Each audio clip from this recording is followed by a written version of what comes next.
लातूरला एक इव्हेंट होता आपला, त्यासाठीच मग आवराआवरी सुरू होती. 15 ते 20 मिनिट घालायला फक्त एक फेटा लागणार होता, तोच घ्यायला आलो होतो चिंचवड गावात. हेरिटेज प्लाझामध्ये एक दुकान आहे, कृष्णा इव्हेंट आणि फेटा म्हणून, त्यांच्याकडेच गेलो होतो. तुम्हीही जाऊ शकता लागलं तर. बाकी गाड्या पुढे गेल्या आणि निघालो मग आम्ही पण रात्री 2 वाजता. ऑलरेडी एक इव्हेंट करून आली होती गँग, तरी पण एकदम चार्ज होती. आणि ते मागं दिसतंय ना, तेच नवरदेव होते. जाताना तर बसमध्ये तर आडा सुरू झालता. जवळपास 12 वाजता पोहोचलो लातूरमध्ये. गेल्या गेल्या तर आधी व्हेन्यूवर गेलो, जो होता शासकीय कॉलनीमध्ये हायटाऊनला. तिकडे सगळं नियोजन लावून मी, मयूर शेठ आणि राहुल शेठ आलो मग आमचं नियोजन बघायला. आमच्या टीमसाठी आणि आमच्यासाठी अशा सगळ्या रूमच्या चाव्या ताब्यात घेतल्या. एक नंबर हॉटेल होतं, ग्रँड हॉटेल. रूम पण मस्त होत्या. योगायोगाने हॉटेलच्याच बाजूला या चहाच्या दुकानात आपले फॉलोवर भेटले. सुशांत स्वामीदादा यांचंच दुकान येते, त्यांना भेटून भारी वाटलं. एवढा लांब येऊन पण जेव्हा लोक ओळखतात ना, तेव्हा खरंच लय भारी वाटतं राव.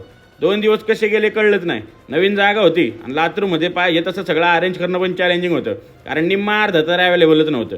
तरी पण सगळे